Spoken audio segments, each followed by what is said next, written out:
Bueno, les voy a compartir pantalla del Power. Aguarden un segundo. Bien, en el video que subí a YouTube está hecha la corrección en los comentarios. Siempre que entren a ver los videos de YouTube, nosotros si hay errores que están en el video y los vamos detectando, los vamos a ir comentando abajo, ¿sí? Yo encontré este error en la teórica del lunes, pero igual lo voy a aclarar, así queda explícitamente corregido. Bien, en la teórica del lunes habíamos resuelto el giro en el extremo derecho, ¿sí? En el PowerPoint original, este ángulo θ estaba hacia abajo, ¿sí? Es decir, que giraba en sentido antihorario. Lo correcto sería que como el sistema equilibrado uno puede armarlo con el momento en el sentido en el que quiera, ¿sí? Porque es arbitrario, era una de las condiciones de la fuerza virtual. Yo en este caso, el diferencial de momento o el momento virtual lo había puesto en sentido horario, con lo cual lo lógico es que uno ponga el giro también en sentido horario para que cuando uno plantea la ecuación de trabajo, que sería la siguiente filmina, acá lo corregí también, sino cuando uno plantea la ecuación de trabajo, esto me estaría dando negativo, porque yo hago un momento virtual con un giro en sentido antihorario, daría negativo. Pero eso, como decía Saint-Gurten en estabilidad 1, es como rascarse la mano derecha con la oreja derecha con la mano izquierda. Lo lógico es poner a las dos, porque uno lo que define es la coordenada, ¿sí? Acuérdense que cuando uno define la coordenada queda definida tanto la magnitud estática como cinemática asociada, es decir, el momento y el giro. Entonces lo lógico es que uno asuma la coordenada positiva y trabaja las dos en la misma coordenada. Entonces cuando hago esto, ven que pongo el giro en el apoyo en sentido antihorario, en sentido horario, el momento virtual también en sentido horario, y ahí la ecuación de trabajo me da positivo. Y había un error más que en parte se compensaba, ahora que hice la corrección no, que es que cuando yo hago el producto, ¿sí? Recuerden que la energía interna tenía dos términos, ¿sí? El término que era por la flexión, más un término que venía por el gradiente de temperatura. El término de la flexión, que era este primer término, ¿sí? Sacábamos 1 sobre por i del integral, y nos quedaba el producto de los dos diagramas de momento. Como estoy integrando un diagrama de momentos que es positivo y uno negativo, acá hay un signo menos, ¿sí? Que en la clase pasada no lo puse, de vuelta esto lo aclaré en la descripción del video, pero por las dudas lo aclaro. Como este diagrama es positivo y este diagrama es negativo, le pongo un menos. Si no le ponen signo al diagrama, porque yo acá no había puesto signos, asumí que esto era positivo y esto era negativo, ¿sí? Pero lo pueden dibujar solo con ver hacia dónde quedan traccionadas las fibras. Recuerden que lo único que tienen que ver para poner el signo de la integral es si los diagramas están orientados o no hacia el mismo lado del eje, ¿sí? Es decir, si ustedes no recuerdan si este momento, por ejemplo, era positivo o negativo, a pesar de que acá es bastante obvio, porque ya lo dibujé hacia abajo, lo único que tienen que ver es que este va hacia abajo y este va hacia arriba. Como es el producto de los dos diagramas de momento, si los dos son negativos, esto da positivo. Si los dos son positivos, esto también da positivo. Por eso cuando están orientados hacia el mismo lado, la integral da siempre positiva. Ahora, si uno de los dos es positivo y el otro es negativo, es decir, que están orientados en lados distintos del eje, le tienen que poner el signo menos. Y después, cuando ven el término de la temperatura, ¿ahí qué pasa? No hay un producto de dos diagramas. Yo tenía la curvatura y el diagrama de momentos. Entonces alguien me dice, bueno, pero a mí me gusta dibujar los diagramas sin el signo. ¿Cómo hago para darme cuenta si esto es positivo o negativo? Ahí lo que tienen que mirar es si el diagrama de momentos del sistema equilibrado, que en este caso está orientado hacia arriba, está orientado hacia el mismo lado que la curvatura que produciría el gradiente de temperatura. Si están orientados hacia el mismo lado, por ejemplo en este caso, el gradiente de temperatura hace que esta viga se curve hacia arriba, y el diagrama de momentos también está hacia arriba, sé que este término me tiene que dar positivo. Bien. Así que nada, por eso tipo hacía la corrección, porque este error había quedado en el PowerPoint pasado. Recuerden que El giro lo definimos entonces con el sentido del sistema equilibrado, ¿sí? Si al final de esta cuenta el resultado, acá yo no puse datos, ¿no? Pero suponiendo que les doy datos y ustedes lo resuelven y les da un valor negativo, significa que el giro que supuse hacia arriba en realidad era hacia abajo, ¿sí? Nada más. Bueno, ese era el único comentario de la corrección de la clase pasada. Le paso a Santi, hoy arrancamos con método de incógnitas estáticas. Santi. Hola gente, ¿me escuchan? ¿Sí? ¿No? Tal vez. Excelente.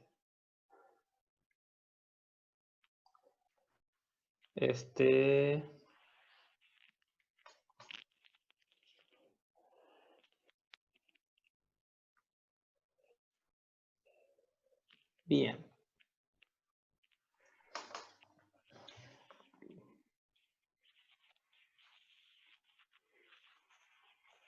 Esto no es lo que quería hacer. Denme un segundo.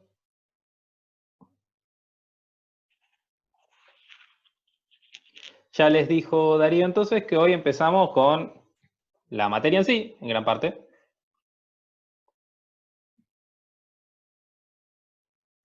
Que es nada más y nada menos que resolución de hiperestáticos.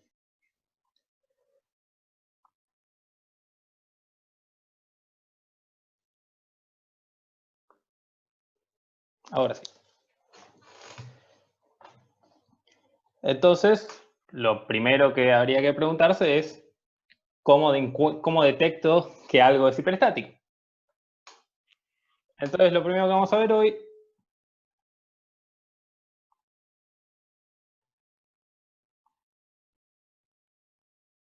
es el grado de hiperestaticidad de estructuras, que vamos a llamarlo GH. Si cursaran a la noche, también lo podrían escuchar con el nombre de índice de vinculación. Y entonces, veamos qué es el grado de hiperestaticidad. Ustedes acordarán que si ustedes tienen una estructura isostática,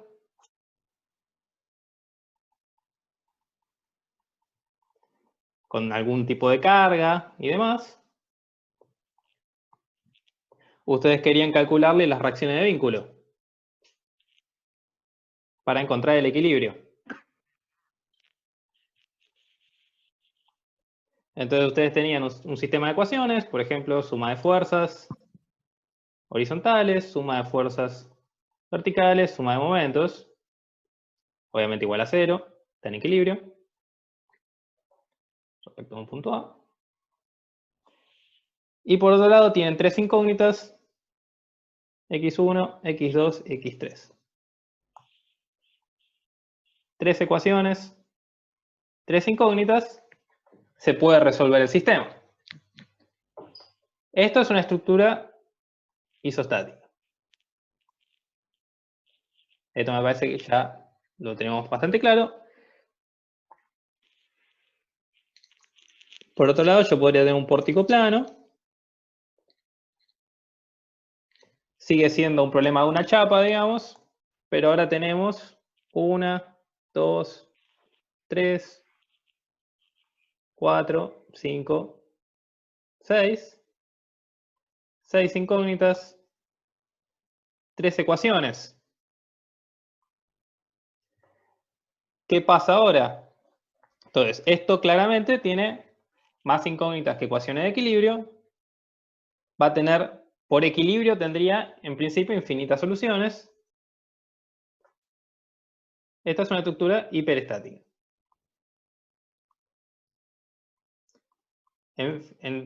Otra forma de llamar a las estructuras hiperestáticas es estructuras estáticamente indeterminadas. Indeterminada porque justamente las ecuaciones de equilibrio no me permiten resolver la estructura. En particular, el grado de hiperestaticidad de esto es 3, a simple vista. ¿Por qué? Porque el grado de hiperestaticidad es básicamente la diferencia entre el número de incógnitas y el número de ecuaciones que uno puede plantear. Entonces, veamos cómo se puede sistematizar esto un poquito.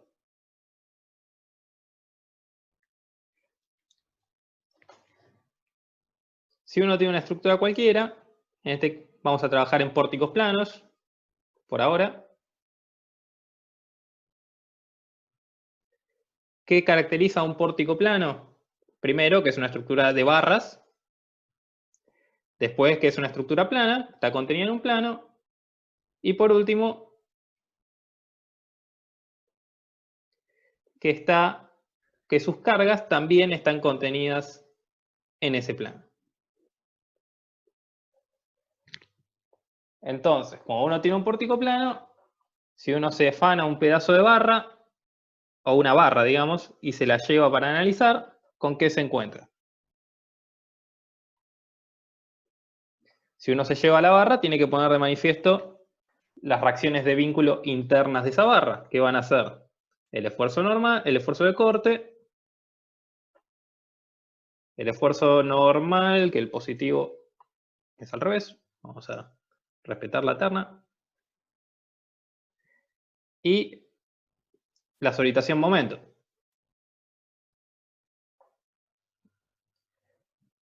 Así que tiene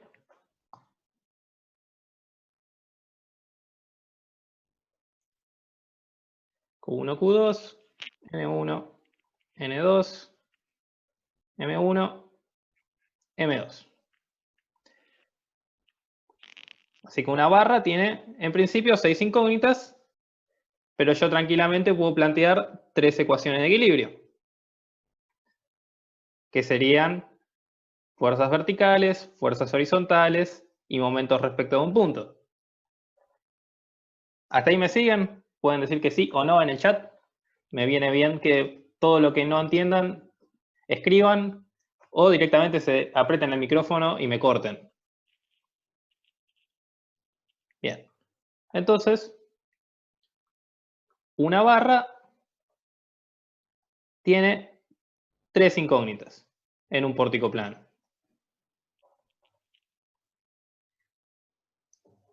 Así que por cada barra tenemos 3 incógnitas. Ahora analicemos un nudo cualquiera. Por ejemplo, este. Me llevo el nudo para acá.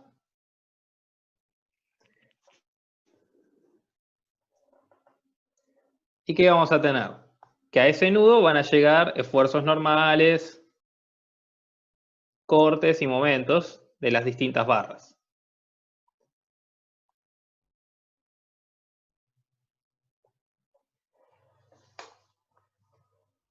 Estos esfuerzos normales, cortes y momentos de las barras no son otros que son los mismos que están acá, digamos.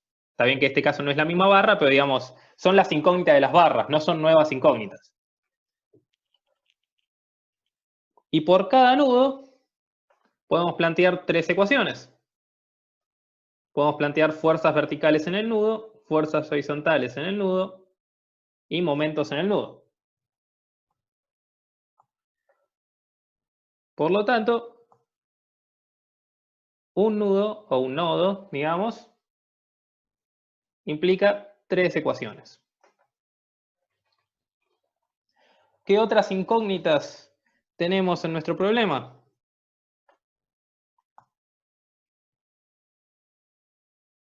Las reacciones de vínculo externas. Un empotramiento restringe 3 movimientos. Restringe el desplazamiento vertical, restringe el desplazamiento horizontal y restringe los giros. Restringe W, restringe U y restringe θ.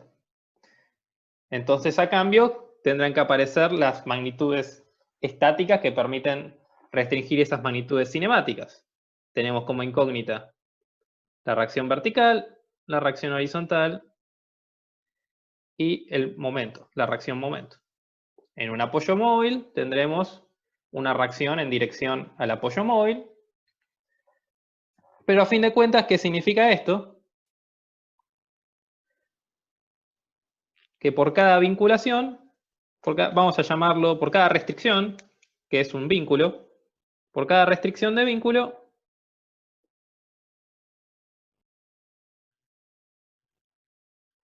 tenemos una incógnita. Una incógnita por cada restricción. Un empotramiento tiene 3 restricciones, un apoyo móvil tiene una, etc. ¿Qué es lo otro que podría aparecer en una estructura? Que acá está muy mal dibujado, vamos a emprolijar el dibujo. Es una articulación. Si vamos a analizar esa articulación de cerca, ¿qué color puedo usar? Azul. Vamos a llevarnos esta articulación aquí.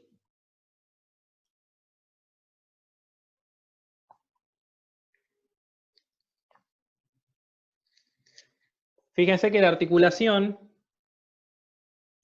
está en la barra. ¿Sí? No está en el nodo, sino que está en una de las dos barras. ¿Qué me dice la articulación? ¿Qué es una articulación? Obviamente libera el giro relativo, ¿no? Para liberar el giro relativo, lo que estoy diciendo a escondidas es que el momento en este punto es 0. En la barra, ¿sí? Por lo tanto, una articulación, ¿qué es lo que está haciendo? Está eliminando, las articulaciones vamos a ponerles L, está eliminando una incógnita. ¿Sí? Así que, si el grado de periodicidad es el número de incógnitas menos el número de ecuaciones, ¿a qué llegamos? Que tenemos 3 incógnitas por barra.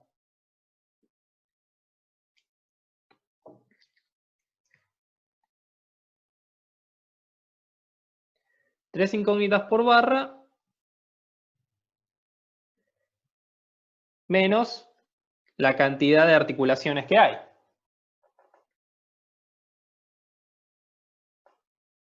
Estas son las incógnitas internas. Después tengo las incógnitas externas, que van a ser las reacciones de vínculo.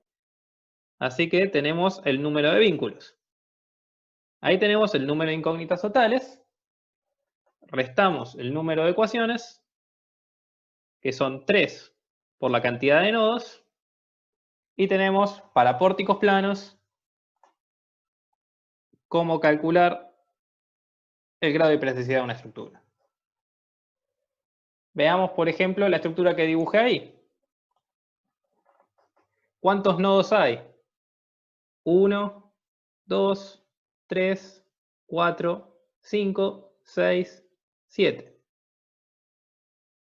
7 nodos. ¿Cuántas barras hay? 1, 2, 3, 4, 5, 6. 6 barras. ¿Cuántos vínculos hay? 3, 1, 3 son 7. 7 vínculos. ¿Y cuántas articulaciones hay? Una. No sé por qué está en forma de arcoíris o de galaxia. Acepten los colores como vengan. Somos gente libre. Así que reemplazando tenemos 3 por 6, menos 1, más 7, menos 3 por 7.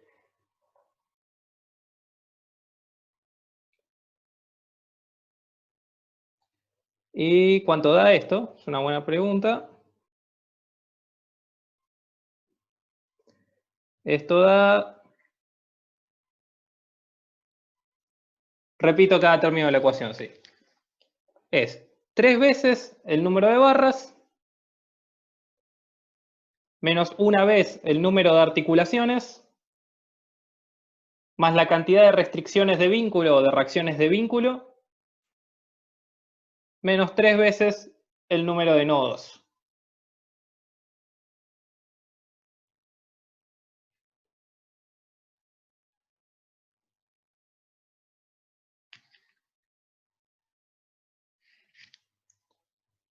¿Ahí estamos?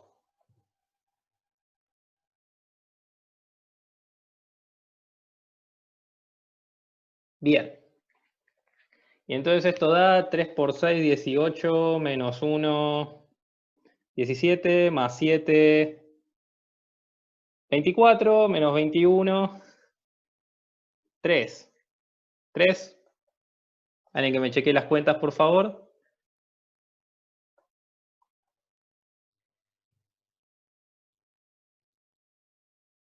Por lo que veo está bien, son 3, sí. Si lo quieren hacer a la antigua, fíjense que esto es un problema de... Voy a dibujarlo acá chiquito. Porque a veces no está mal tampoco hacer un chequeo, digamos, analítico de esto. Yo les recomiendo siempre hacer la ecuación porque es lo más fácil que hay, contar nodos, contar barras y hacer la cuenta. Pero fíjense que esto es un problema de 2 chapas.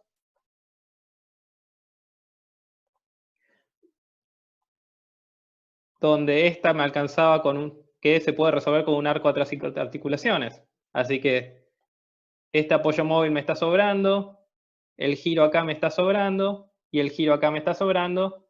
Me sobran 3 fracciones de vínculo, por eso 3. Pero eso es, puede llevar a errores, hay que estar canchero con el análisis cinemático, que igual viene bien. Pero si cuentan barras, cuentan nudos, no le van a errar nunca. Espero. Nos vendría bien que salga esto. ¿Se entiende cómo calcular el grado de hiperelasticidad de un pórtico? Perdón, te interrumpo un segundo. Sí. Dos cosas, esto sepan que ahí está subido el apunte de método de incógnitas estáticas ¿sí? En el campus, así que esto también está explicado. Cualquier duda que quieran repasar lo pueden volver a ver ahí. En la encuesta nos marcaron que cuando íbamos copiando el pizarrón, sobre todo en las mesas de consultas, a veces borrábamos muy rápido, así que siéntanse libres de decirnos, por favor, volvé para atrás un toque, así terminan de copiar. Y después, no sé, Santi, si querés decirle lo de la vinculación aparente y cuando llega cuando hay más de una barra llegando a la articulación. Dale, ahí lo comento.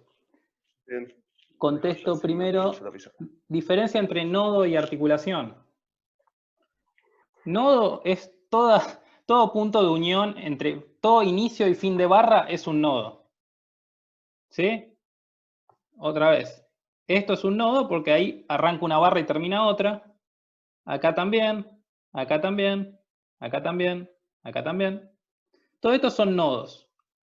Los nodos, en general, aportan vinculaciones rígidas. No permiten giros relativos, no permiten desplazamientos relativos, no permiten cizallas relativas.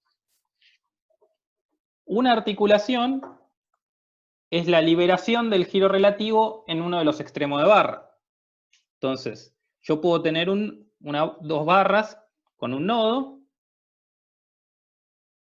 y puede o no haber una articulación en una de esos extremos de barra, que esa articulación lo que me está diciendo es el momento acá vale 0.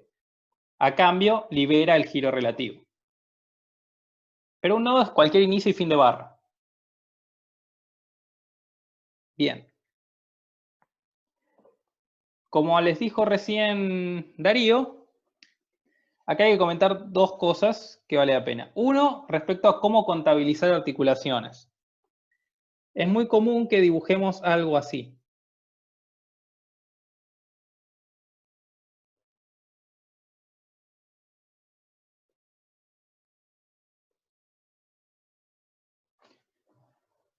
¿Sí? ¿Qué quiere decir una articulación una articulación dibujada sobre el nudo en vez de dibujada sobre las barras? Bueno, para eso hagamos un zoom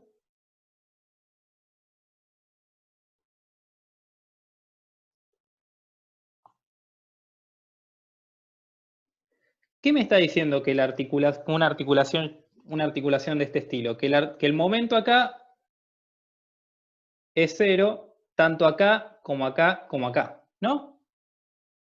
¿Hasta ahí me siguen? Bien. Entonces, esa articulación que dice que en el nudo no hay momentos, si yo lo miro con un zoom, lo que me está diciendo es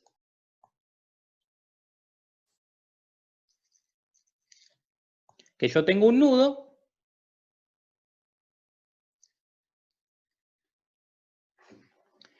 y tengo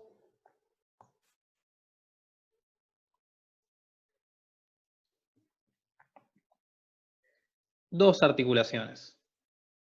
No están las tres barras articuladas. ¿Sí?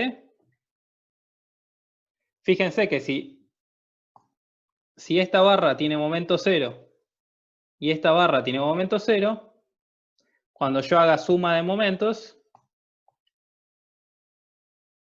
el momento este verde necesariamente tiene que valer 0.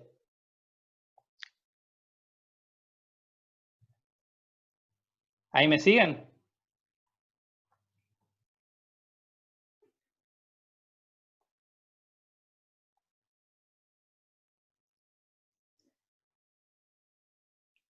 La falta de un sí rápido me imagino que significa que no. Ah, bueno, ahí hay un sí. Bueno, entonces, ¿qué significa? Que el número de articulaciones L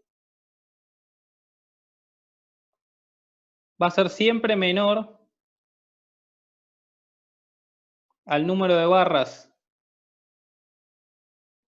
que llegan al nodo menos 1. Fíjense que si un nodo está articulado completamente, con 3 barras llegando, equivale a 2 articulaciones. Y en el caso anterior teníamos 2 barras llegando, y entonces la articulación esa contabilizaba como 1. Si yo tengo entonces 7 barras, o no sé cuántas dibujé ahí. ¿Cuántas dibujé? 1, 2, 3, 4, 5, 6. 6 barras. Y el nodo digo que están articulados. Entonces, esta articulación cuenta como L igual a 6 menos 1 como 5. ¿Cómo identificar qué barras están articuladas y cuáles no? Vos decís en este ejemplo que acabo de hacer,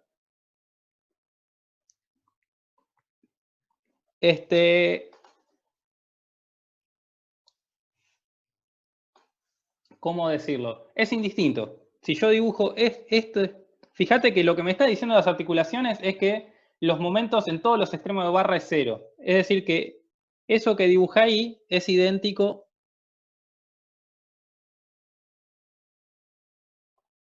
a esta. Vamos a ver si lo puedo poner con los mismos colores. Pero estoy haciendo boludeces. Perdonen. Eso es idéntico a esto y es idéntico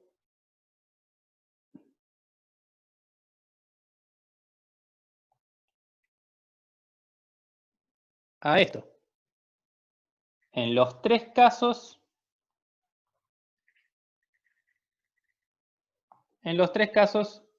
el resultado es el mismo. En los tres casos, los momentos valen 0. L siempre va a ser L por nodo, ¿no?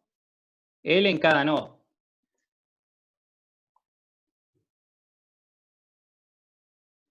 Siempre va a ser menor o igual a eso. Si yo tengo este ejemplo, voy a dibujar de nuevo las 6 barras. Y el nodo y la articulación la dibujo ahí.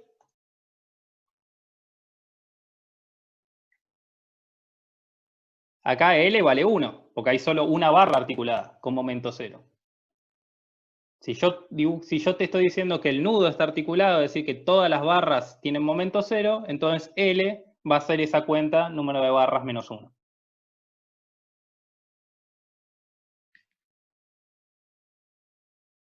¿Sí?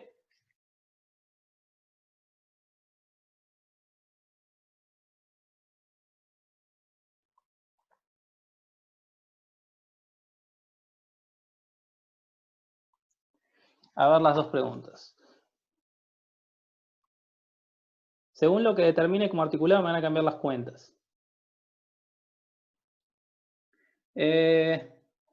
No necesariamente, justamente, si el momento acá es 0 y el momento acá es 0, por default el momento acá es 0, así que las cuentas que puedes plantear son las mismas. Es equivalente.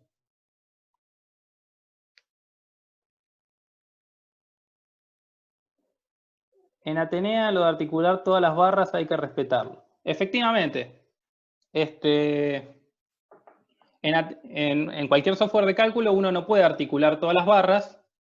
Lo que estás diciendo con eso es que L no puede ser igual al número de barras. Siempre tiene que haber al menos una barra que llegue al nodo sin articularse. Por eso esta cuenta termina dando ese -1. Es lo que hace que siempre haya una barra sin articular cuando el nudo está realmente articulado. Ramiro, si no me equivoco, te perdí en estos dos ejemplos. Fíjate, en el ejemplo de abajo, la única barra que tiene momento 0 es esta de ahí arriba, que está articulada justo antes de llegar al nodo. Entonces, L es 1 porque hay una articulación. En el ejemplo de arriba, todas las barras tienen momento 0. Por eso la articulación está dibujada en el nodo.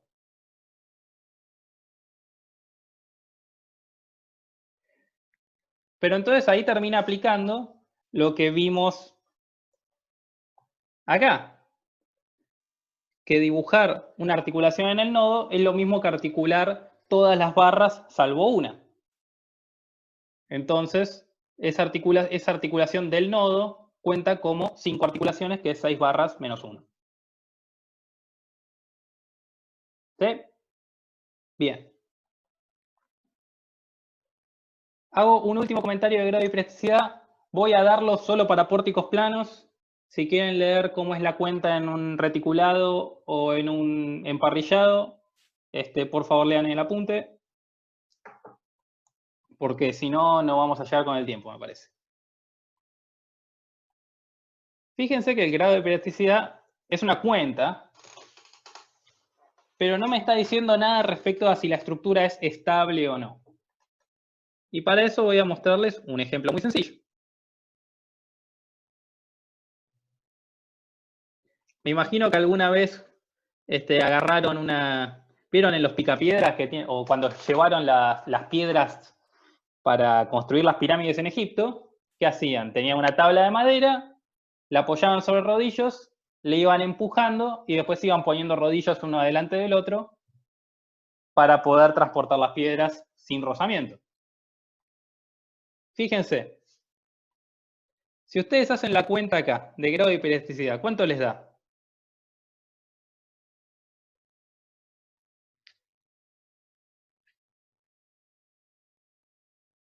¿Quién se anima? El primero que lo pone, no sé, lo saludo. Efectivamente, la cuenta da 2.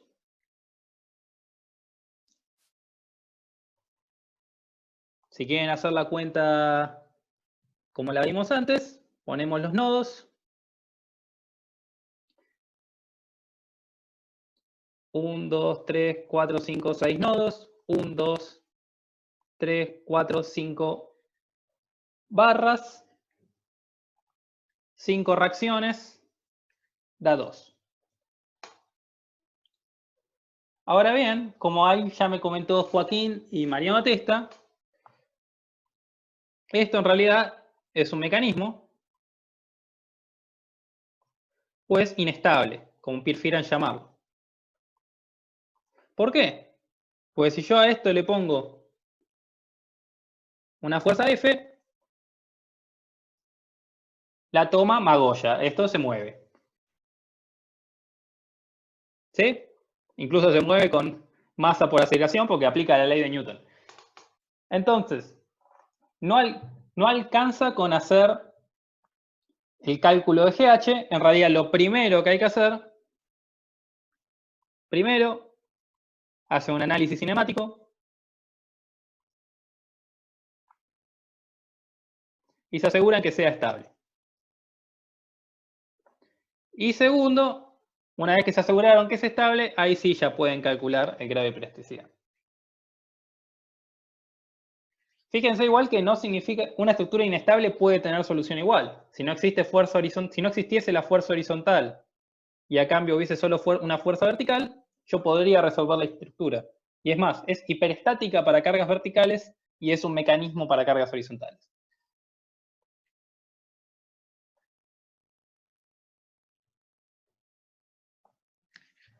Entonces, por favor, revisen primero siempre que la estructura sea estable y una vez que es estable, asegúrense del grado de hiperelasticidad. Casos típicos de estructuras inestables, se los dibujo acá chiquitos.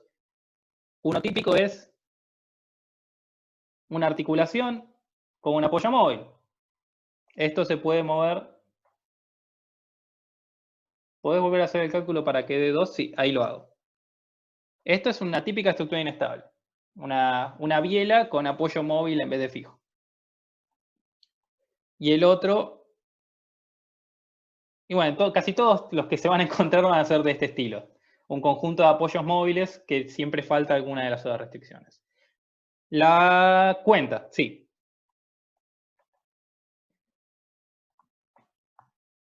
Son 1, 2, 3, 4, 5, 6 nodos.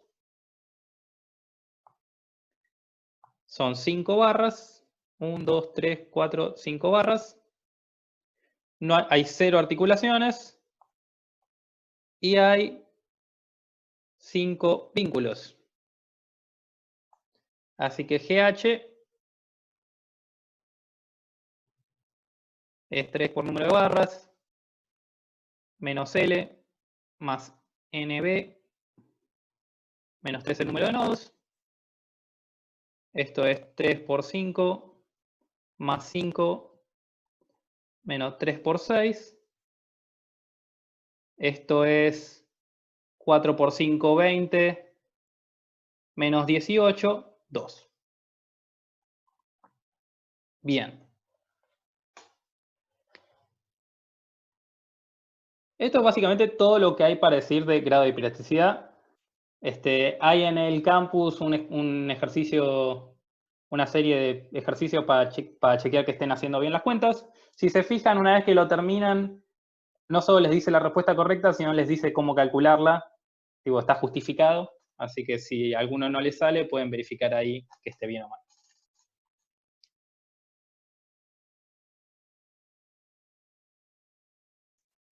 Bueno, ya sabemos detectar entonces una estructura hiperestática. Entonces, el siguiente paso es, ¿puedo decir el nuevo caso típico? El caso típico es esto. Una articulación y un apoyo móvil que está orientada en el sentido de la articulación. Eso permite que rote la pieza. Es lo mismo que pasa en un arco atrás de articulaciones cuando las articulaciones están alineadas, o cuando se unen los polos de rotación cuando se unen polos de rotación. Acá los tres apuntan al infinito, al impropio. Son los casos típicos. Entonces, antes de que me explote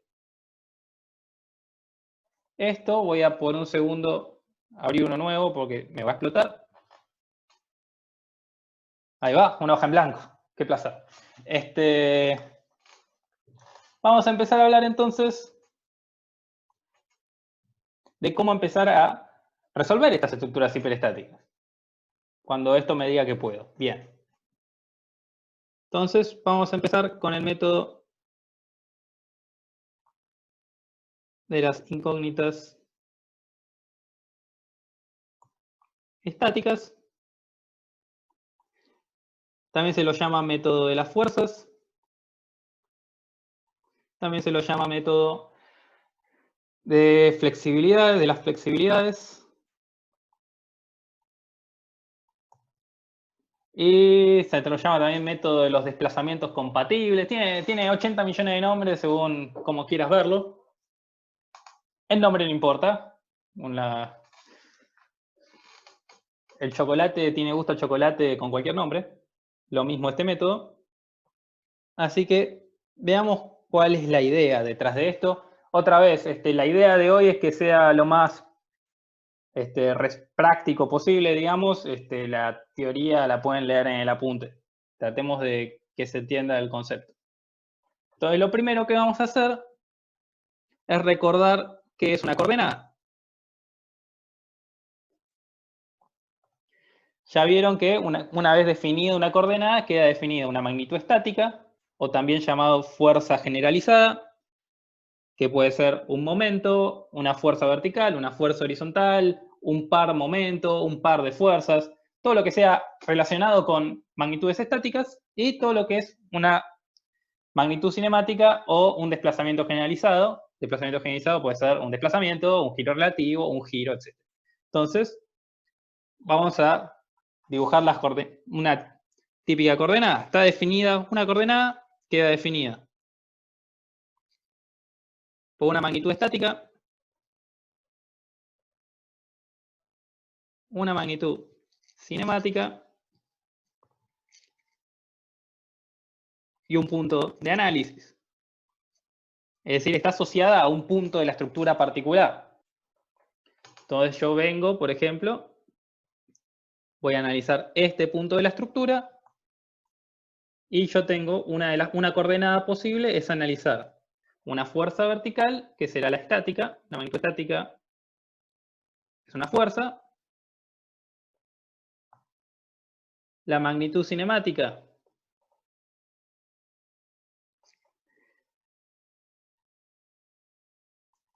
será el desplazamiento. Y el punto de aplicación es efectivamente el punto donde estoy analizando la fuerza y el desplazamiento. Fíjense que el trabajo es la fuerza por el desplazamiento. Es decir, un trabajo siempre es el producto de la magnitud estática con la magnitud cinemática en esa coordenada. ¿Ahí me siguen? Bien. Entonces, una fuerza hace trabajo con un desplazamiento. Un momento, está en el apunte si quieren ver la deducción, pero un momento aplicado hace trabajo con un giro absoluto.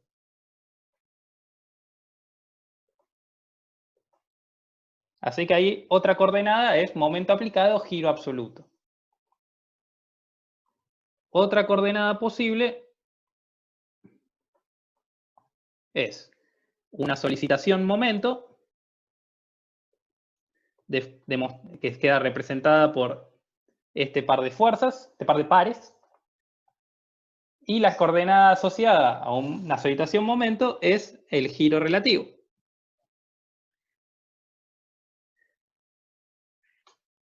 Fíjense que lo dibujo con el mismo sentido horario. Lo que estaba,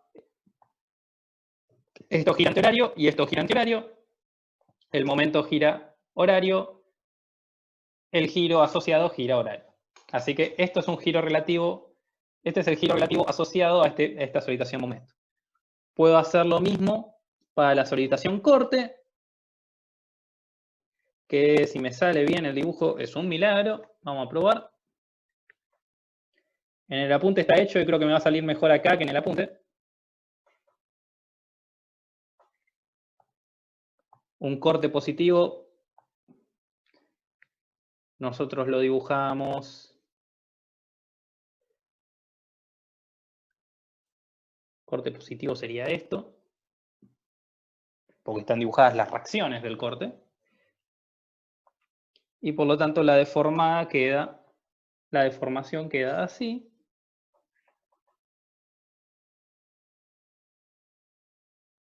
Ese desplazamiento relativo es la magnitud cinemática asociada a la magnitud estática corte.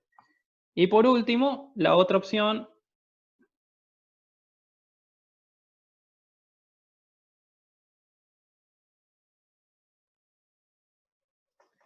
es la normal. Un esfuerzo normal está asociado a un acortamiento o alargamiento relativo, un desplazamiento relativo en términos axiales. ¿Sí? Estas son todas las coordenadas que vamos a manejar. Siempre que tenga una duda es la fuerza con qué trabaja, con un desplazamiento, el momento con un giro absoluto, la solitación momento con un giro relativo, el corte con un desplazamiento relativo, la normal con un desplazamiento relativo axial. Bien, eso define a una coordenada. Ya sabiendo qué es una coordenada, vamos a lo primero que es realmente sobre el tema que vamos a ver hoy, que es qué es una flexibilidad.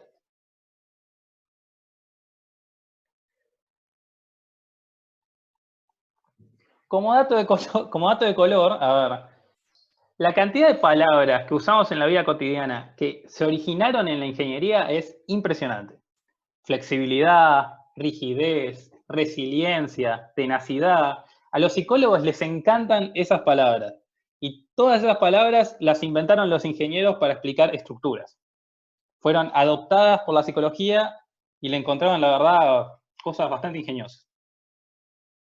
Flexibilidad es algo que es una persona que justamente puede moldearse. Bueno, en estructuras, ¿de dónde salió la palabra flexibilidad? De flexar, que significa curvar. Entonces, algo flexible es algo que es fácil de doblar, algo que es fácil de deformar. Entonces, vamos con un ejemplo, por ejemplo. Yo tengo una viga simplemente apoyada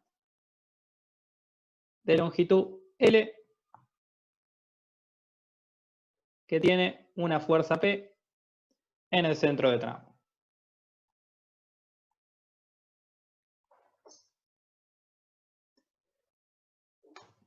Me interesa calcular el desplazamiento delta en el centro de tramo y me interesa calcular el giro θ en el apoyo izquierdo. ¿Sí? Bien. ¿Qué hacemos para calcular desplazamientos? Lo más fácil es aplicar el teorema de las fuerzas virtuales. TFB, donde ¿qué es lo primero que hacemos? Definimos un sistema equilibrado, la deformación real, que es el sistema con las fuerzas reales que están actuando en la estructura. Eso me da un diagrama de momentos de este estilo que vale P por L sobre 4. Ahora, para calcular delta, que vamos a ver qué es la coordenada, vamos a llamarla a esta la coordenada 1 y a esta la coordenada 2. Ya que estamos hablando de coordenadas, usémoslo. Si yo quiero calcular un desplazamiento en la coordenada 1, tengo que crear un sistema equilibrado con una fuerza unitaria en esa misma coordenada. ¿Hasta ahí estamos de acuerdo?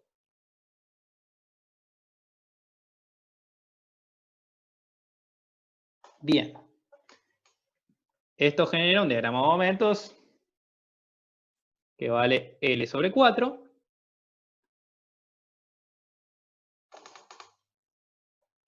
Y yo puedo obtener entonces delta aplicando TTB o TFB, digamos, para ser más precisos. La variación del trabajo es igual a la variación de la energía interna de deformación. La variación del trabajo es más 1 por delta. Y la variación de la energía de deformación, como lo único que hay es momento, es la integral de el momento de la deformación real dividido EI por el momento del sistema equilibrado, 1, diferencial X integrando todo L. Esta integral no quiero equivocarme cuánto es 1 sobre EI, 1/3 de P por L sobre 4, L sobre 4, L. Es decir que delta es igual a P por L al cubo sobre 48. Fíjense que esto es un problema elástico lineal. Entonces, fíjense qué pasa. El diagrama de momentos es proporcional a P. ¿Sí? Es lineal con P. Y cuando uno aplica TTB, entonces se encuentra con que delta es lineal con P también. ¿Sí? Es proporcional a P.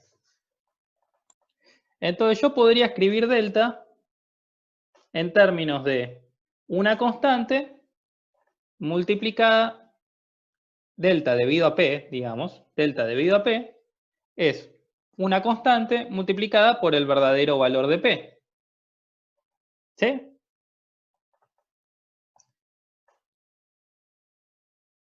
Esta constante F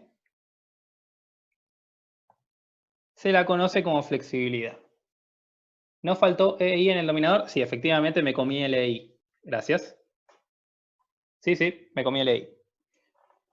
Entonces, esta F, si se fijan, es L cubo sobre 48 EI.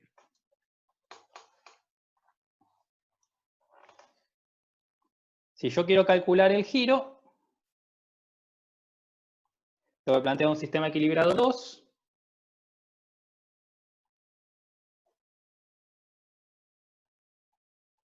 Que tendrá una fuerza unitaria en la coordenada 2.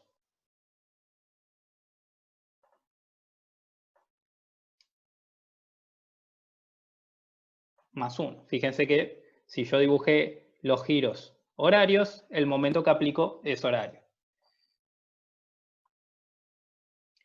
El diagrama de momentos que se genera es un diagrama triangular de valor más 1. Y si aplicamos TTB, ¿qué obtenemos? Que la variación del trabajo externo es la variación de la energía interna de la formación, más 1 por θ, es la integral del momento de la deformación real debido a EI, que es la curvatura del problema. Y M del sistema equilibrado 2, diferencial X en todo el L, donde MS de 2 es el momento virtual. Esta integral también está tabulada y es 1 sobre EI, 1 más 0,5 dividido 6 por 1, que es el momento virtual, por P por L sobre 4 por L. Es decir que el θ es, ¿cuánto da esto? P por L cuadrado sobre 16. EI. Fíjense nuevamente, es lineal con P. ¿Por qué? Porque es un problema elástico lineal. Entonces yo podría obtener que θ, yo podría escribir θ en θ de P, debido a P,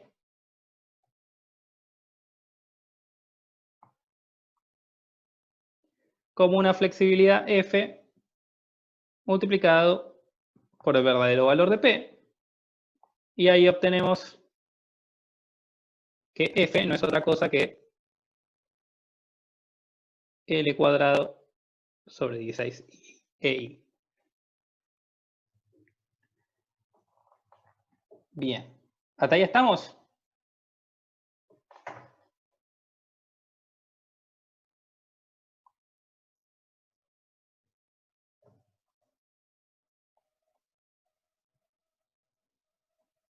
Bien. Entonces, fíjense. Θ.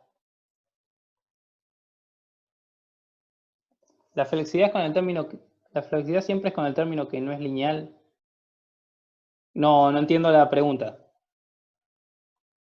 ¿Puedo decir porque L justo da al cuadrado? No necesariamente. Siempre la flexibilidad es... Ahora iba a decir la definición precisa, pero fíjense, fíjate qué cuenta estoy haciendo ahí. F en este caso fue θ debido a P, debido al verdadero valor de P. Es decir, que es lo mismo que el θ debido a una fuerza unitaria. El desplazamiento de P, esta flexibilidad, no era otra cosa que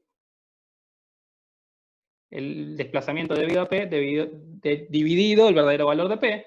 Es decir, que es lo mismo que el desplazamiento producido por una fuerza unitaria. Entonces, para ser formales, nosotros teníamos θ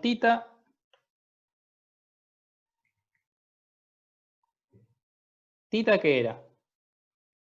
Era una magnitud cinemática en la coordenada 2. Delta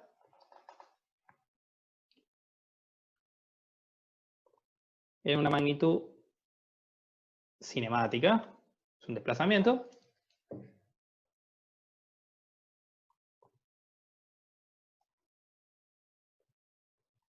en la coordenada 1. Y P, que ahora vamos a ponerle directamente más 1,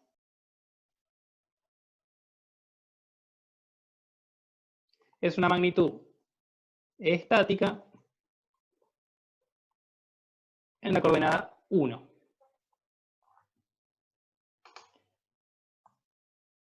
¿Sí? Entonces, ¿qué es una flexibilidad?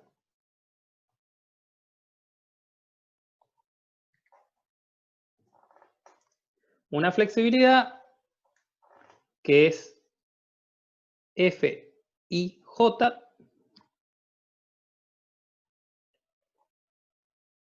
es el desplazamiento generalizado,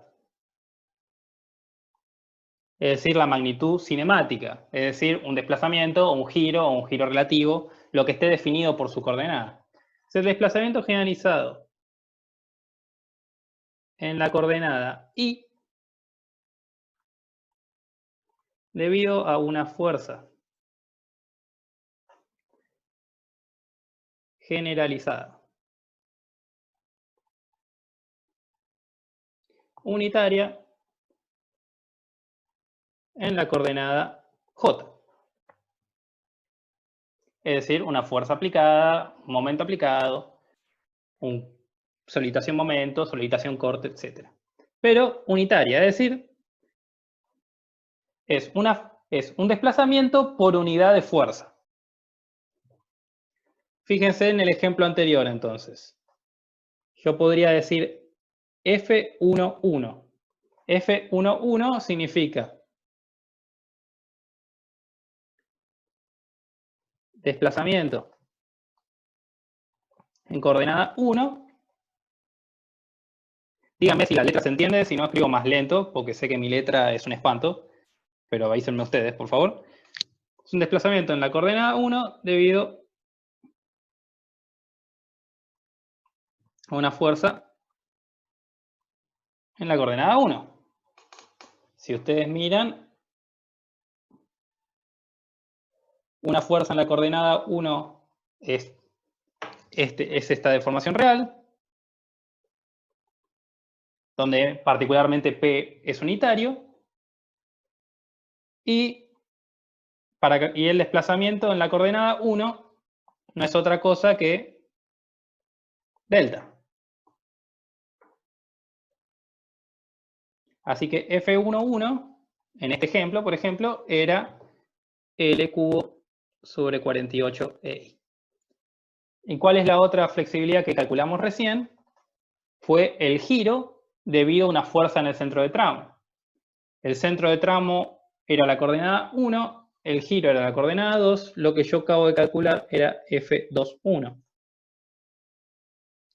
Giro en la coordenada 2 debido a una fuerza en la coordenada 1. Esto valía L cuadrado sobre 16E.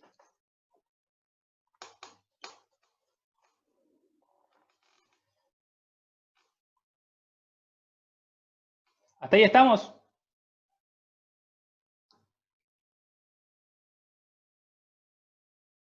Bien. Entonces, fíjense que la cuenta es... No entiendo por qué aclarás que sea unitaria. Porque yo dije, que la flexibilidad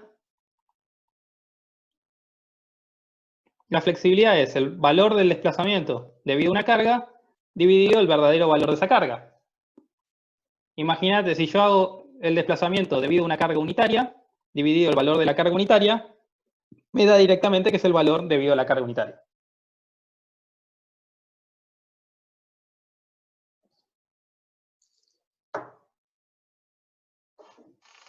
¿Por qué la gracia es que la carga sea unitaria? Porque eso te da cierta forma, un cierto valor comparativo, digamos. Para la misma fuerza, algo más flexible se desplaza más. Que tiene sentido porque así es lo mismo que entendemos de toda la vida de algo flexible.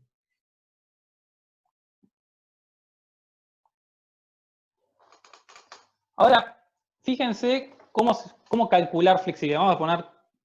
Vamos a ponerle título a esto porque vale la pena que lo hagamos. ¿Cómo vengo de tiempo? Complicado. ¿Cómo calcular flexibilidades? Rápidamente. F, I, J. ¿Sí? Yo tengo mi estructura cualquiera. Por ejemplo, esta. Y yo defino que mi coordenada, esta es mi coordenada I, y yo defino que esta es mi coordenada J. ¿Hasta ahí estamos?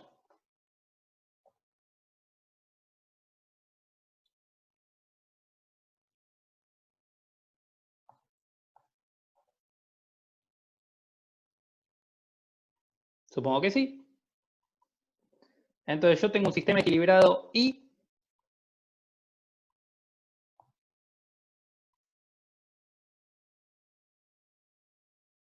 que va a tener una magnitud estática unitaria en la coordenada I, es decir, un momento más 1 acá. Y genera este diagrama de momentos. ¿Sí? Y por otro lado tengo un sistema equilibrado J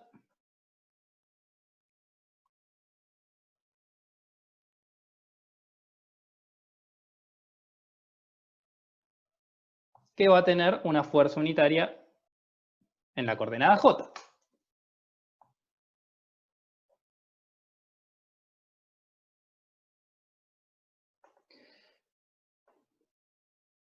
Esto vale L sobre 4. ¿Sí? Entonces, fíjense, F y J.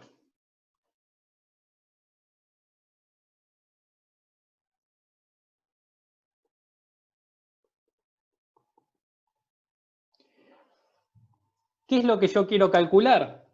Los desplazamientos en la coordenada I. Es decir, que la deformación real está en el sistema I. Y yo quiero calcular esos desplazamientos, perdón, al revés. No, está bien. Yo quiero calcular los desplazamientos en la coordenada I. Al revés, sí, está bien. Vamos de nuevo, vamos de nuevo, vamos de nuevo. F, I, J. Yo quiero calcular los desplazamientos en la coordenada I. Para calcular los desplazamientos en la coordenada I, yo me genero un sistema virtual con una fuerza generalizada en la coordenada I. Es decir, que el sistema equilibrado es el sistema I. ¿Sí? ¿Ahí me siguieron? Bien. Y por otro lado, ese desplazamiento que yo quiero calcular es debido a una magnitud estática en la coordenada J. Es decir, que yo estoy analizando los desplazamientos debidos a la fuerza en la coordenada J. Es decir, que mi deformación real es el que está en el sistema J. ¿Sí?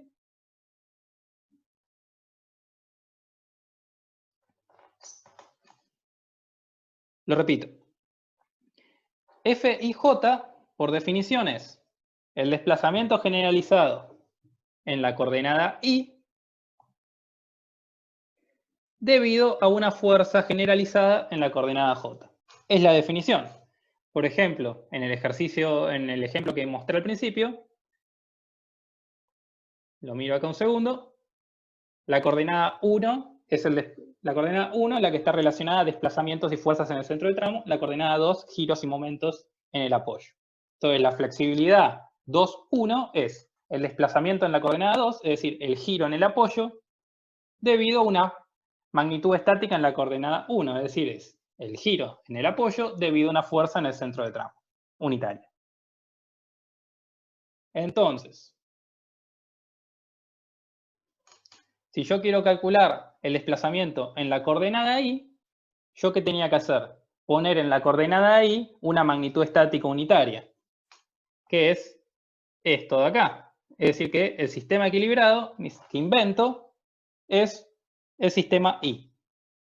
Por otro lado, yo estoy calculando ese desplazamiento debido a una fuerza unitaria en la coordenada J. Es decir, que el sistema real en el que se generan las deformaciones es el sistema J.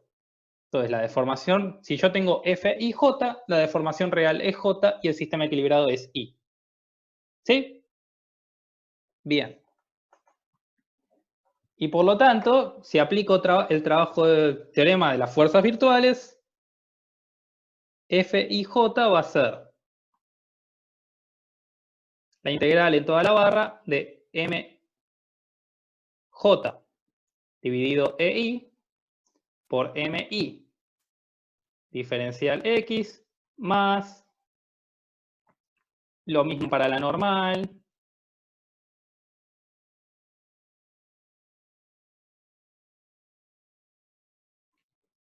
lo mismo para el momento torsor, etc. No lo completo porque tampoco quiero... Pero son básicamente los diagramas debido a J, del sistema J, por los diagramas del sistema I multiplicado por EI. ¿Ahí me siguen?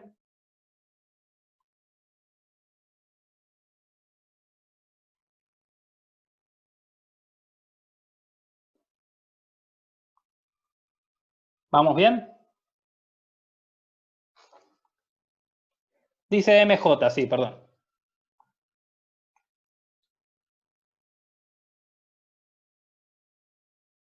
MJ. Entonces, fíjense algo interesante. F y J, es decir, la deformación real es J y el sistema equilibrado es I. Y si yo les pido FJI,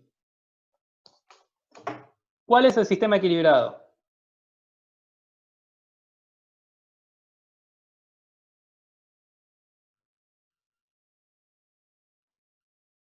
Efectivamente, es J.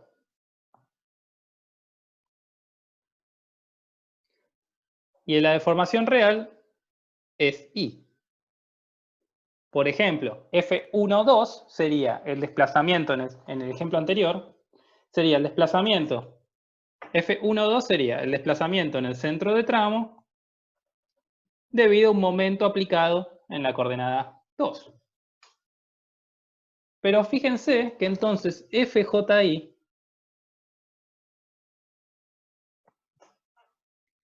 es la integral en L de MI sobre EI MJ, diferencial X, más la integral en toda la barra de NJ sobre EA por NI, diferencial X, más y los términos de momento torsor y los momentos, los de corte, si quieren considerar el corte, etc. Entonces, fíjense, van a estar de acuerdo conmigo, espero, que estas dos integrales son exactamente idénticas, ¿no?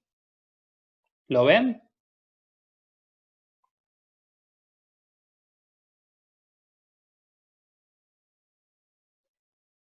Por lo tanto, FIJ es igual a FI. Y esto se lo conoce como primer teorema de reciprocidad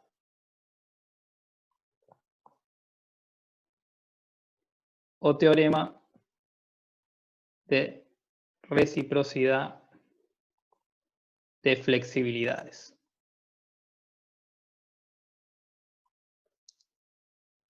Y es un dato muy poderoso.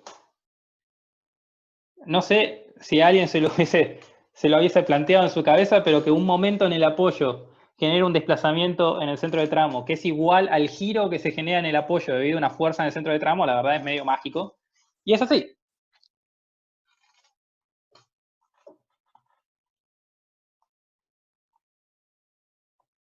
Entonces, sí, es igual, es al revés. Como es indistinto, me distraje, pero sí, es NJ, NI. Gracias. Entonces, para cerrar lo que es una flexibilidad, vamos a diferenciar flexibilidad directa de flexibilidad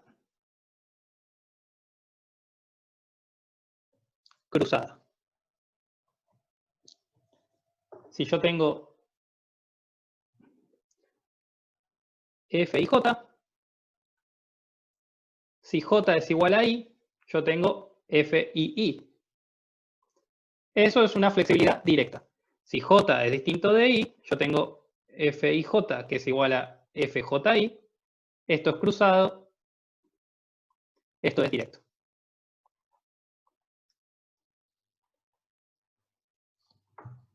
Fíjense que una flexibilidad directa es un desplazamiento en la coordenada debido a una fuerza en esa misma coordenada.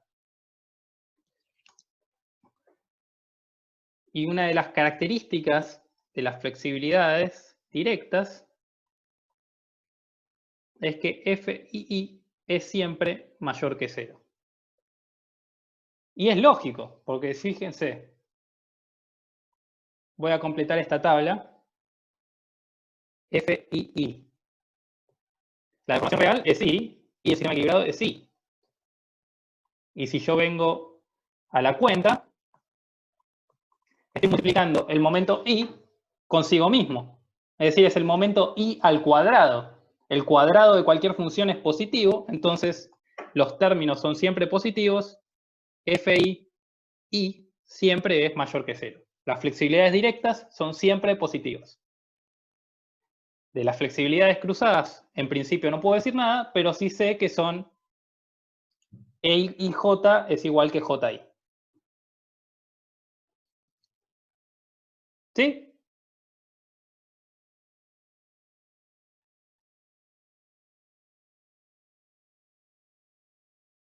Sí. Fíjate que FII es la integral en toda la barra de m en el sistema I por EI por m en el sistema I diferencial X más la integral en toda la barra de NI dividido EA, que es la deformación del sistema I, por NI, que es el sistema virtual I, también en este caso, porque coinciden, diferencial X más todo lo demás. Uno mira esto fijo y se encuentra con que es MI al cuadrado. Uno mira esto fijo y se encuentra que es NI al cuadrado. Por lo tanto, este término es mayor que 0, este término es mayor que 0, las flexibilidades directas son siempre mayores que 0. Si un término les dio negativo en la flexibilidad directa, están haciendo las cuentas mal. La forma más fácil de chequear es que todas las cosas estén sumando.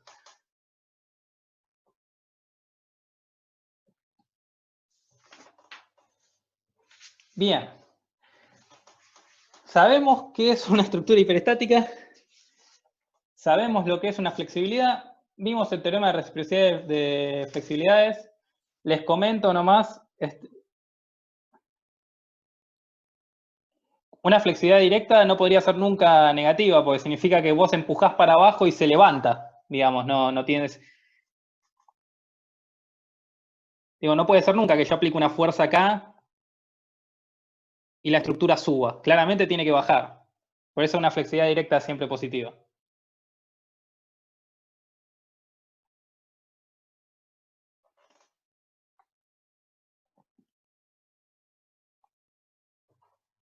Sabemos que es una flexibilidad, sabemos calcular un grado de periodicidad.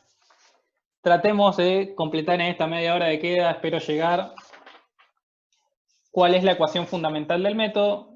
En la práctica podrán ver, espero, un ejercicio y después en las clases que siguen empezaremos a ver algunos casos particulares. Pero arranquemos. Yo tengo una estructura hiperestática. Por ejemplo,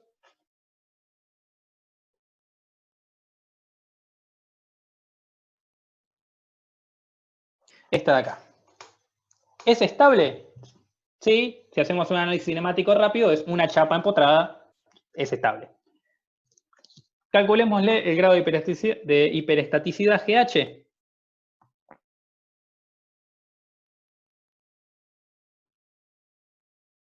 Son 3 nodos. Son 2 barras.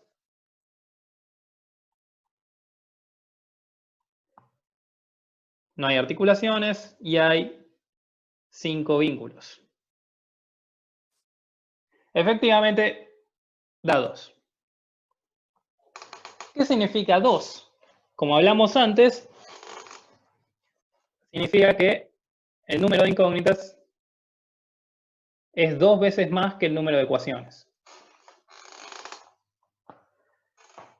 Dicho de otra manera, hay 2 incógnitas que no sirven para nada en términos del equilibrio, ¿no? Si esto tuviese en vez de 5 vínculos, 3, tuviese 3, sería un isostático, podría resolverlo. Entonces, por ejemplo, imagínense que yo vengo con un hacha y me afano el comegiro este y lo convierto en un apoyo fijo. Y vengo acá a lo bruto y genero una articulación. Vengo acá y mi estructura quedó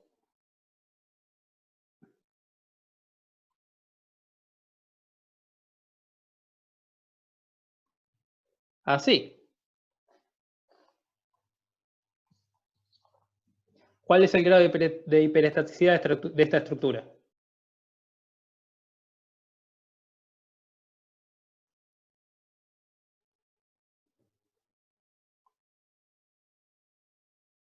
Efectivamente es 0.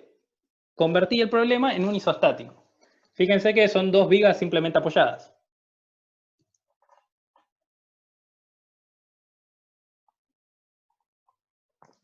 ¿Qué otra cosa podría haber hecho? Vamos a dibujar la misma estructura de antes.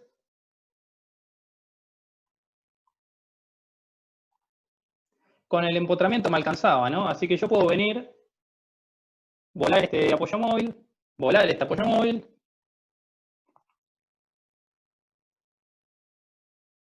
Y me quedaría una barra empotrada.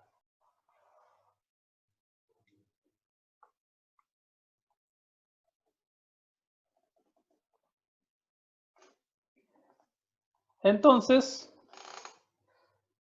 yo puedo, eliminando restricciones, yo puedo pasar de una estructura hiperestática a una estructura isostática. Esta estructura isostática que uno genera, esta por ejemplo, o esta, se las conoce como sistema fundamental.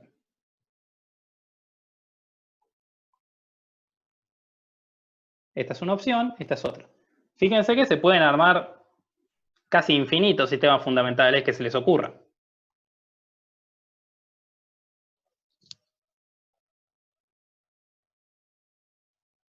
¿Se entiende qué es un fundamental?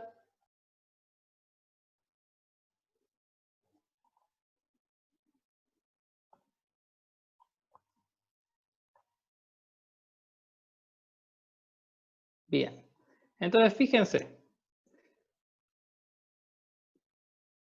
Yo tenía mi estructura original. Y yo ahora tengo un sistema fundamental. Por ejemplo, este de acá. ¿Son iguales? No, no son iguales, así como está, ¿no?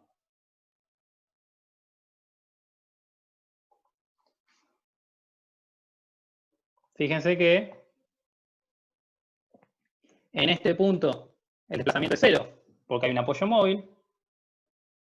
En este punto el desplazamiento es 0, porque hay un apoyo móvil. Y esto acá se podría desplazar, y esto acá se podría desplazar. No son equivalentes, así como está.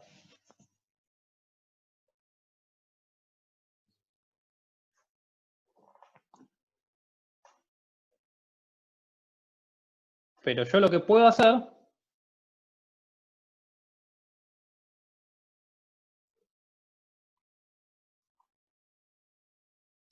es reemplazar la restricción que generaba ese vínculo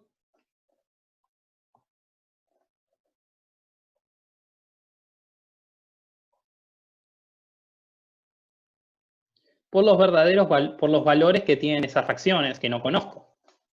Pero si yo conociese las fracciones, yo puedo reemplazar la restricción por la reacción de vínculo, generando el mismo efecto. ¿Ahí estamos de acuerdo?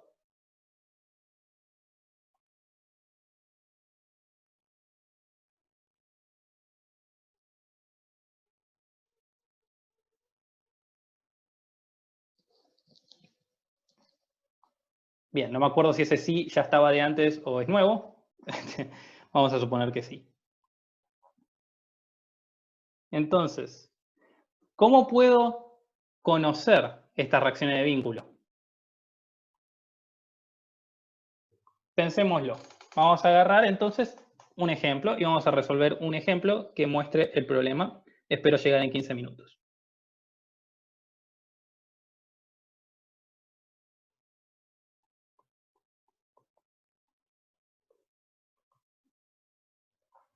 Yo tengo una viga empotrada con estos dos apoyos, con una carga Q. Esto mide L, esto mide L. Chequeo por un segundo que sea el mismo ejercicio que tengo resuelto, porque si no se complicaría. Bien. Propongamos un fundamental. Y voy a ir anotando acá los pasos. 1. Sistema fundamental. Bien. Voy a usar de sistema fundamental una viga simplemente apoyada que mide 2L. ¿Sí? ¿Qué hice para eso?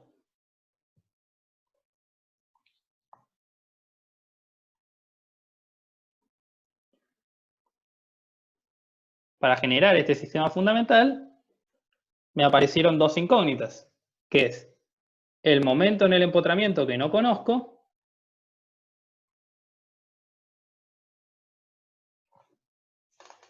y la fuerza en la reacción de vínculo en el centro de tramo que no conozco. ¿Sí? Entonces, fíjense, yo puedo aplicar el principio de superposición de efectos y decir que una estructura hiperestática con esa carga Q es lo mismo que cargar mi fundamental con una carga Q, cargar mi fundamental con la reacción de vínculo que no conozco, más 1, digamos, multiplicado por el verdadero valor, que es x1 que no conozco,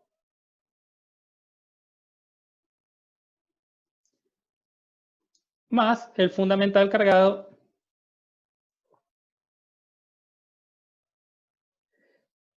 con una fuerza unitaria en el centro de tramo más 1, que está asociado a la reacción de vínculo x2, multiplicado por el verdadero valor de x2. ¿Eso lo pueden ver? ¿Se dan cuenta que puedo aplicar esta superposición de efectos? Qué bueno. Entonces, el vínculo de la derecha es móvil, sí. No, sí, si no seguiría siendo hiperestático el problema.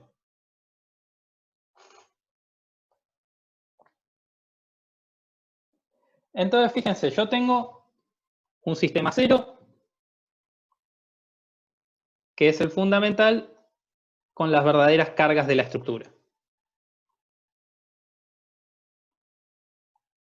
Esto tiene un diagrama de momentos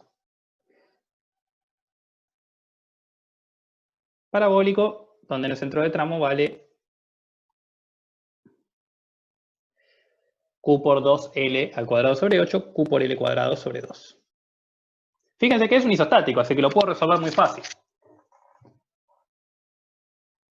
Tengo un sistema 1, que es el que tiene el momento incógnita unitario, más 1. Esto es un diagrama triangular.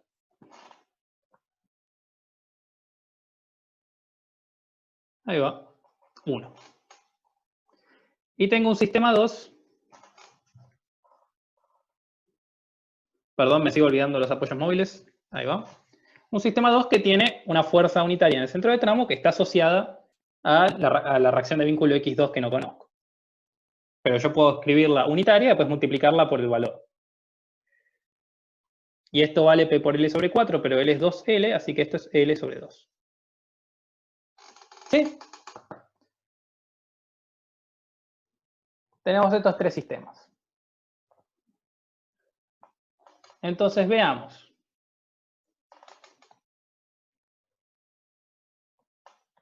El empotramiento restringe el giro, ¿no?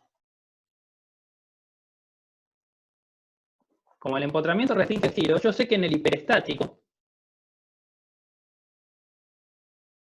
el giro es 0. En donde está el empotramiento. Donde yo saqué el vínculo, yo sé que en realidad vale 0 el desplazamiento. Donde yo saqué el apoyo móvil, yo ya sé que el efecto hiperestático que es 0, porque el apoyo móvil no se puede desplazar verticalmente. Así que en el hiperestático yo conozco los desplazamientos. ¿Qué pasa en los tres términos del fundamental? Yo tengo un isostático al que por TTB le puedo calcular el desplazamiento en el centro de tramo. Lo puedo calcular, ahora no sé cuánto es en este momento, pero lo puedo calcular. Y puedo calcular este giro.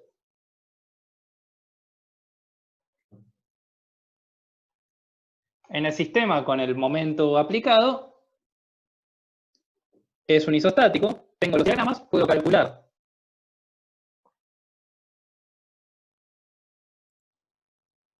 tanto el giro como el desplazamiento del centro de tramo. Y fíjense que esto es L sobre 2 y Q por L cuadrado sobre 2 porque L vale 2L, perdón. Dibujé el 2 y no la L. Ok. Y acá viene lo interesante. Fíjense. Desplazamiento en el centro de tramo debido a un momento unitario. Y espero que acá, me gustaría que alguien se dé cuenta qué es.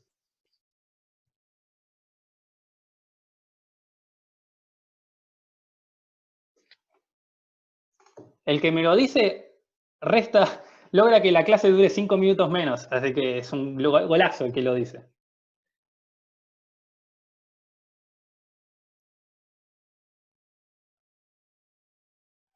Es un desplazamiento en una coordenada debido a una fuerza en otra coordenada. ¿Qué es?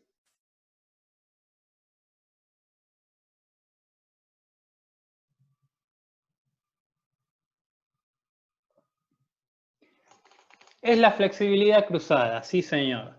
Es la flexibilidad 2, 1. Es la flexibilidad en la coordenada 2 debido a la fuerza en la coordenada 1. Y este giro de acá no es otra cosa que la flexibilidad directa 1, 1. Y si voy al tercer sistema, esto se va a deformar algo así. Es un isostático, lo puedo calcular. Me aparece este desplazamiento debido a la fuerza unitaria, que es la flexibilidad 2,2. Y me aparece este giro en el apoyo debido a una fuerza unitaria en el centro del tramo. Esta es la flexibilidad 2,1. ¿Están de acuerdo? ¿Todos lo vieron?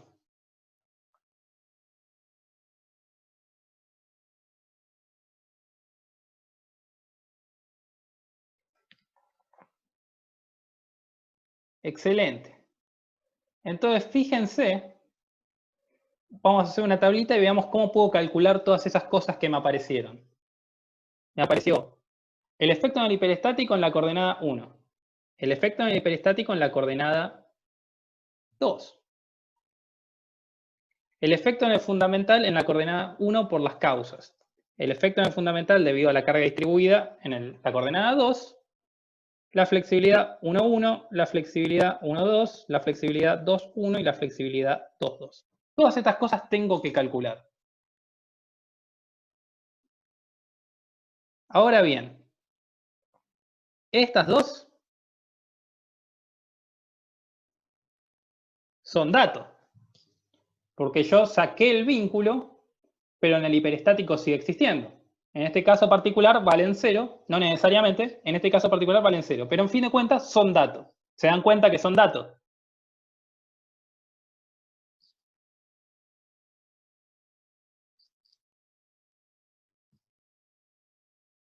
Bien.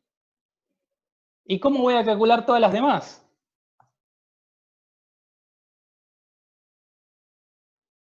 Por trabajo del teorema de las fuerzas virtuales. Para eso lo vimos tantas veces. Entonces, ¿qué voy a tener que definir? La deformación real y el sistema equilibrado para calcularlos. A sub 0,1, ¿qué es? A01 es el giro, es decir, es el giro, el desplazamiento en la coordenada 1, perdón que se me movió la pantalla, es el giro en la coordenada 1 debido a las cargas. ¿No? Entonces, ¿qué sistema es la deformación real de los tres que están ahí?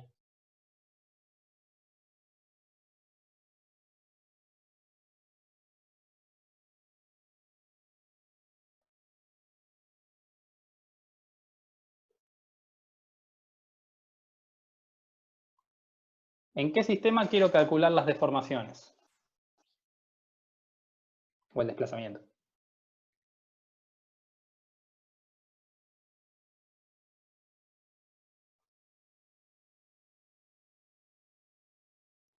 En el sistema 0. Yo estoy analizando desplazamientos debido a las cargas, entonces los desplazamientos están en el sistema que tiene las cargas. Y si yo quiero calcular el giro, es decir, yo quiero analizar los desplazamientos en la coordenada 1, el sistema equilibrado será el sistema 1, que tiene el momento en la coordenada 1. Y si yo quiero analizar los desplazamientos en la coordenada 2, usaré el sistema 2. Para calcularla. Y lo otro que queda es los de flexibilidades, que los hicimos arriba, los repito, flexibilidad 1,1 es desplazamiento en la coordenada 1 debido a una carga en la coordenada 1. Flexibilidad 1,2 es las deformaciones en la coordenada 1 debido a una fuerza en la coordenada 2. La flexibilidad 2,1 es un giro, un desplazamiento en la coordenada 2 debido a una fuerza en la coordenada 1 y la 2,2 es ahí. Así que estos son todas las cómo calcular todos esos desplazamientos que fueron apareciendo. ¿Y por qué me interesan esos desplazamientos?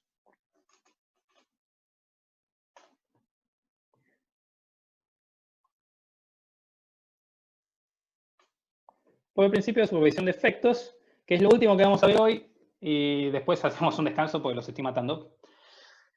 Fíjense, ¿qué dice el principio de supervisión de efectos? Que el efecto de la suma, que es mi hiperestático, es igual a la suma de los efectos de los distintos términos. ¿No? ¿Están de acuerdo? Bien. Entonces, fíjense. El desplazamiento en el hiperestático en la coordenada 1, es decir, el giro en el empotramiento, que yo sé cuánto vale, es igual al giro en esa coordenada en el fundamental, debido a las cargas,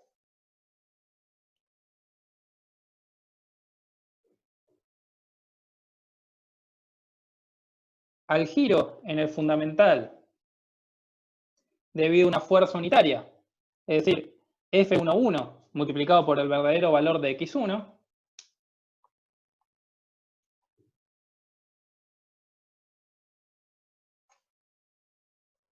más el giro que se genera debido a la reacción de vínculo X2, es que es F21 por X2.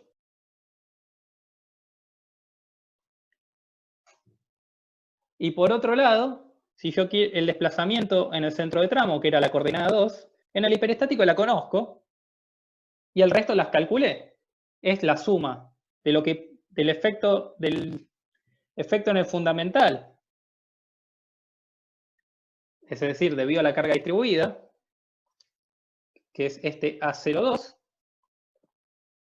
más lo que genera la incógnita X1, que es F21 por X1,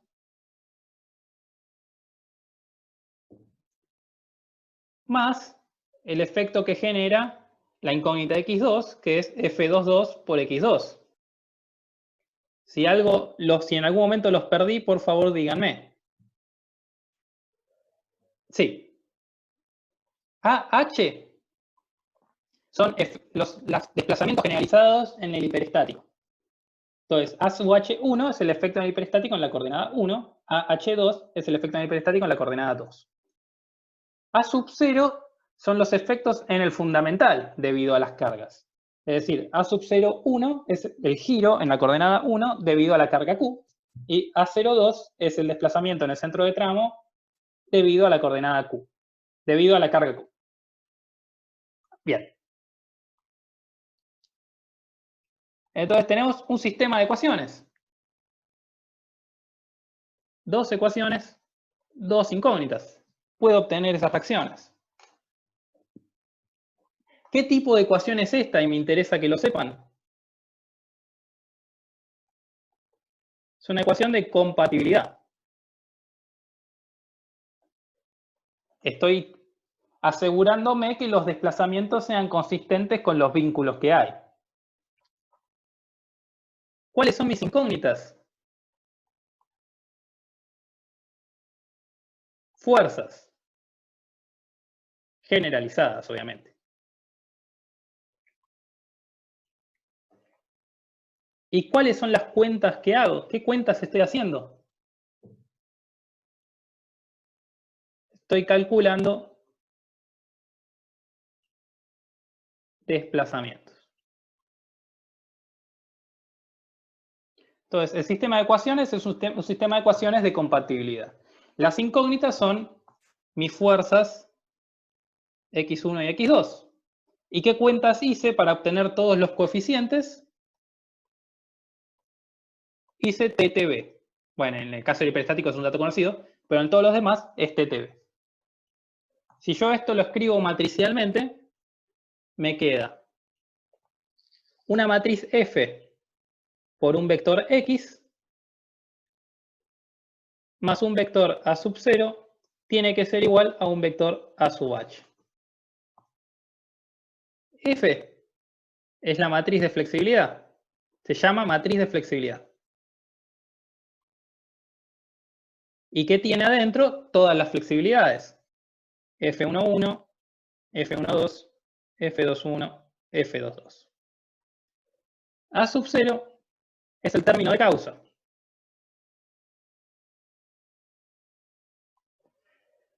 Que en este caso será, es un vector A sub 0, 1, A sub 0, 2.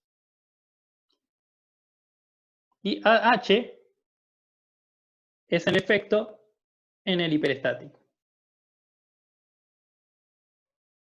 que será A sub H1 y A sub H2. Entonces, hasta acá vamos a cortar hoy acá. después en la práctica veremos algún ejercicio. Fíjense, si yo obtengo x1 y x2, que son las incógnitas de este sistema de ecuaciones, me termina quedando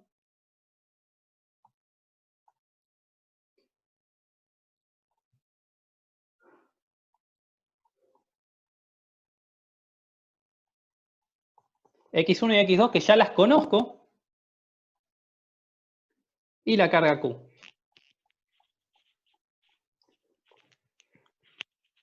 Es decir, tengo un isostático y puedo terminar de resolver toda la estructura. Les pregunto, pensé que iba a llegar mejor con el tiempo. El ejercicio está resuelto en el apunte de cátedra y también tiene un paso a paso de cómo seguirlo. Igual en la práctica probablemente hagamos un ejercicio y hay subido en la página de YouTube, hay subido un video de un pórtico de un grado de libertad o de 2, bastante sencillo para que puedan entender cómo es esto un poco mejor. Sí, te hago, perdón, Santi, Dale. te hago 2 comentarios.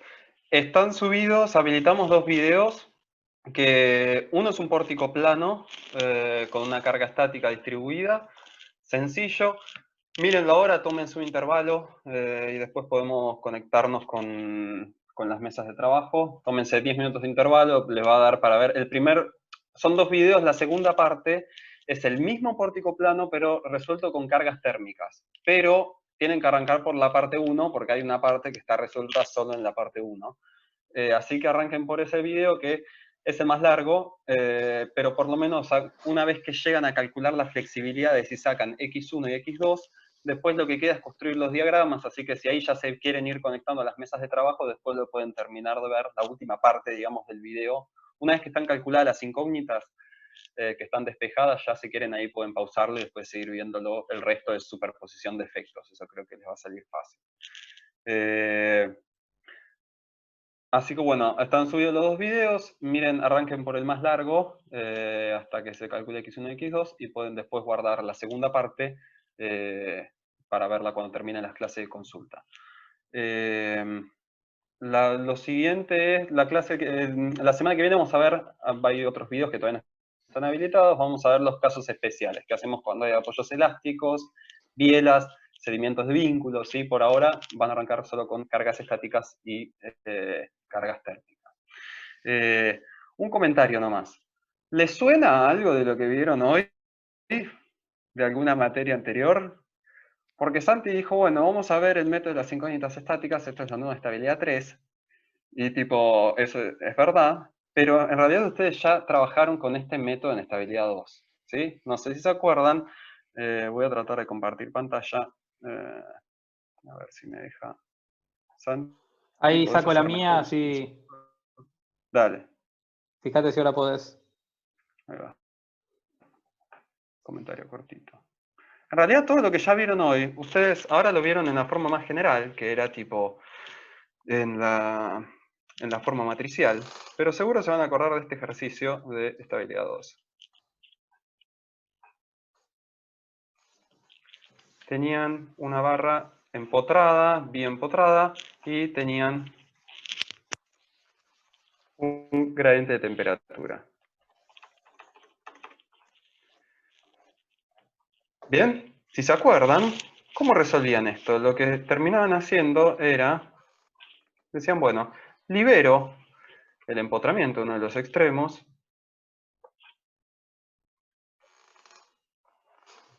ahí. La barra armamos, decíamos, bueno, si yo saco el empotramiento y tengo la acción de la temperatura, entonces esta barra va a poder tener un cierto alargamiento delta L, ¿sí? Ese es el alargamiento de la barra. Y después decíamos, bueno, yo a eso le puedo sumar otro sistema, puedo armar otro sistema donde pongo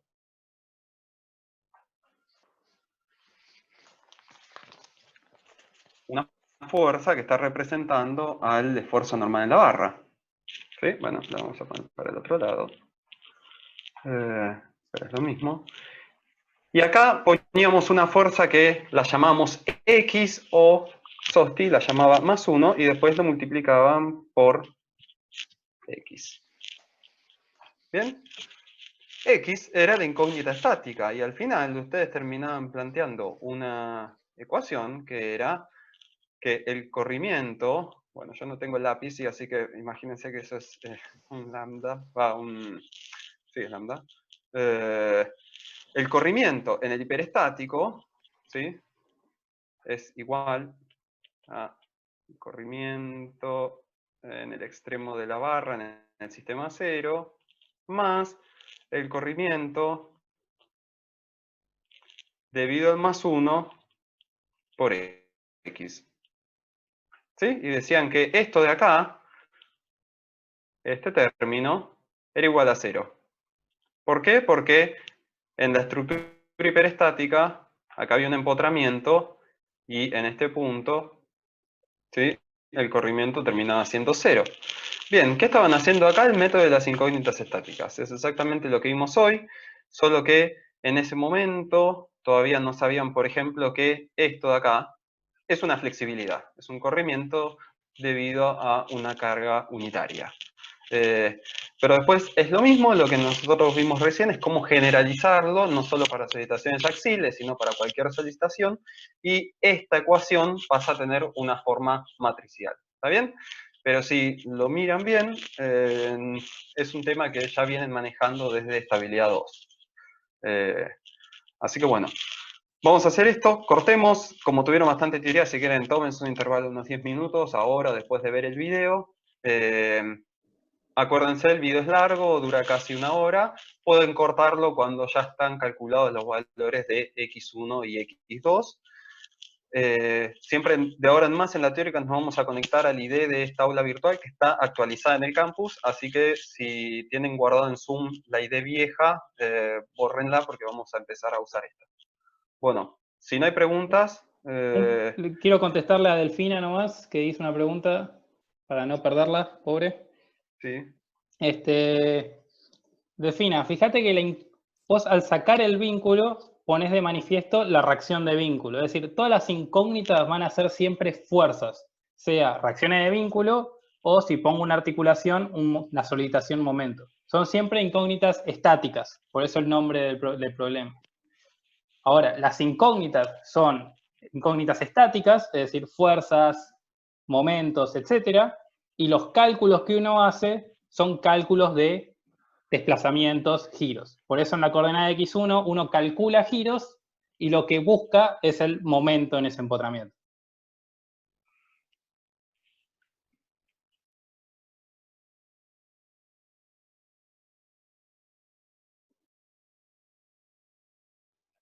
Bueno, con eso me parece que lo mejor es dejarlos descansar, pobres. Nos vemos cada uno con los ayudantes en media hora, 20 minutos. No sé, Darío, ¿cómo lo ves?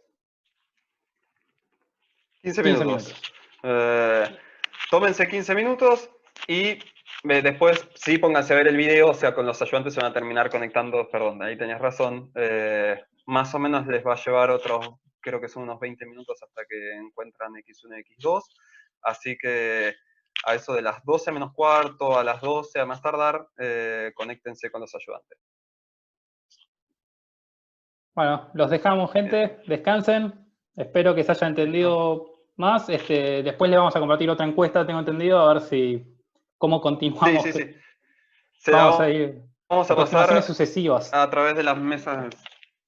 Correcto, la idea es esto, vamos a ir corrigiendo lo que nos vayan diciendo, espero que esta vez hayan podido tomar notas, si no igual vamos a subir el video al canal de YouTube para que lo puedan ver, y le voy a pasar a los ayudantes la encuesta, si no se acuerdan los ayudantes, háganles acordar por favor que les pasen el link. Bueno, nos vemos, gente. Bien. Listo. Nos vemos.